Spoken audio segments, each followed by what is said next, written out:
Legend says that on a rocky pinnacle, Athena and the god of the sea, Poseidon, competed to rule a new city. Athena stamped her foot on the limestone and an olive tree sprang up. Poseidon, in turn, thrust his mighty Triton into a rock and a spring gushed forth. But it was Athena's olive tree that would make the region prosper. As a result, Athena became the supreme divinity of the city named after her, the city of Athens. Athena was said to have protected the citizens of Athens during many battles. On their sacred citadel called the Acropolis, the ancient Athenians paid homage to Athena by building her a magnificent marbled monument called the Parthenon. A 40-foot gold and ivory statue of the goddess once stood inside this columned wonder. Every 4 years, Athenians celebrated their guardian's birthday by putting on a lavish festival. It included a feast with dancing, wine, and the sacrifice of hundreds of bulls. To a Greek, probably belief was not an issue, but rather acknowledging the existence of the gods.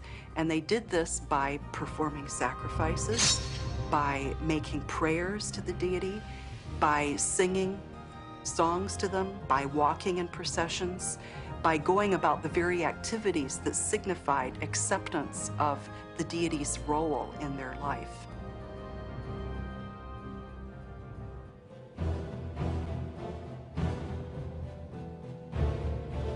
They are timeless figures of Greek history. But is there a core of truth to their legendary stories of heroism and tragedy? All religious traditions have a mythology of one kind or another. Now, what's again rich and fascinating about the Greeks is that they possess all of these stories, which are basically the inner chronicles of who we are. These stories are unravelings of the human soul and the human psyche. Most Greek heroes were said to be demigods, born out of a union between a divine father and a mortal mother. They were human, but they were said to possess magnificent powers. They were warriors, lovers, and world redeemers, but always under the watchful eyes of their parent gods. Of all the semi-divine heroes, Hercules symbolized the ultimate superhuman. No feat was beyond his reach. He was born the son of a mortal woman and the supreme god Zeus, who took advantage of Hercules' mother by disguising himself as her husband. Zeus's wife, the goddess Hera, became jealous of the infant Hercules. She attempted to have 2 snakes strangle him and his mother while they were sleeping. However, the fearless infant killed the snakes with his small but mighty hands. At age 8, Hercules was said to have strangled a lion who had been killing flocks of sheep. As an adult, Hercules' strength and bravery stood unrivaled, but he eventually reached a crossroad in his life. One day he was walking down a path and 2 goddesses appeared to him, and they were the personification of justice and of good, and he had to make a choice between an easy path and an easy life and one that would involve being a just person, performing labors and deeds for the good of mankind. At the time, Hercules was not aware of which road he would take. He eventually fell in love and married. But the goddess Hera was still determined to seek revenge on him. She cast a spell over Hercules, and in a fit of madness, he murdered his own children. Later, when he realized what he had done, Hercules contemplated suicide. As a last resort, he sought the advice of the oracle at Delphi. The priestess advised Hercules that he could redeem himself by serving a king for 12 years.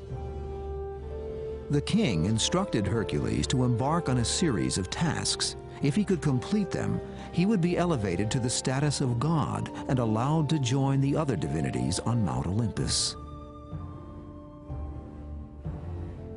The feats became known as the 12 labors of Hercules. Among these dangerous tasks, Hercules had to strangle a voracious lion which had been devouring animals and humans alike. He also stabbed and burned the multiple heads of the Hydra, a dragon-like beast who was destroying peasant crops. And he placated a herd of man-eating horses by feeding them the flesh of their master. Hercules triumphed in completing his 12 labors and became a symbol of courage. At the end of his mortal life, Hercules had to be burned alive to melt all his corruptible and mortal parts. Then it was said he ascended Mount Olympus to join the rest of the gods. In ancient times, sanctuaries were built all over the Mediterranean in honor of this great hero. But whether Hercules really existed is a riddle buried under a sea of broken marble and fragments of pottery. For centuries, archaeologists have been searching for answers as to whether heroes such as Hercules ever existed, or if they were simply figments of imagination sprung from the minds of the ancient Greeks. The answer to these questions may be buried under massive ruins discovered in Hisarlik in modern-day Turkey. Many archaeologists believe that this was once the site of the ancient city of Troy. In the 11th century BC, the mighty heroes and Greek gods fought in a decade-long battle called the Trojan War. This bloody war symbolized the age of the heroes, or so said the Greek poet Homer, whose book the Iliad recounted the long and bloody conflict. In approximately 1200 BC, a Trojan prince named Paris visited Greece. There he met Helen, said to be the most beautiful woman in the world, and the wife of Menelaus, the king of Sparta. Paris then eloped with Helen, sweeping her off to Troy, but King Menelaus wanted her back. Thus began the long and infamous Trojan War. Homer said it took 10 years and over 1,000 Greek ships to defeat Troy. Finally, the clever ruse of the Trojan horse enabled the Greeks to sack the city. But were the heroes of the Trojan War, such as Nestor, Ajax, and Achilles, real historical figures, or was the story merely inspired fiction? Historians debated whether the Trojan War occurred at all. Yet one amateur archaeologist devoted his life to try to prove the story true. His name was Heinrich Schliemann, a self-made millionaire who, in 1875, excavated a site he presumed to be Troy. There he found palace walls and gilded tombs of Bronze Age kings. He felt sure that they were the remains of the mighty city Homer had written about. I believe there probably was a Trojan War. There's a great deal of evidence that the city of Troy was sacked numerous times. In fact, it's staggering how many times that city was sacked and destroyed by presumably invading armies and fires over a period of centuries. And to which strata of Troy Homer's Iliad pertains, I don't think anyone can ever know. The city of Troy and the heroes who clashed in the legendary Trojan War are among the most haunting symbols of the ancient world. Although for most ancient Greeks, their gods and heroes were a fact of life, there are a few who questioned their existence. Heraclitus was another philosopher around that time, said, you know, the gods lie and steal and commit adultery. Who can believe in gods like these? As Christianity swept through the Mediterranean, the mighty and mischievous Greek gods and heroes were replaced by other divinities. Yet in some form, the gods of ancient Greece still exist today.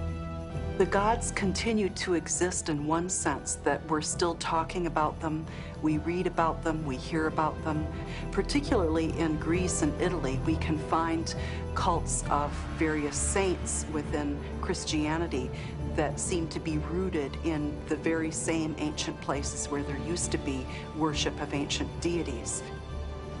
The gods who were believed to have lived here 3,000 years ago still have the power to haunt the modern imagination, a tribute to the magnetic draw of the past which beckons us in search of history.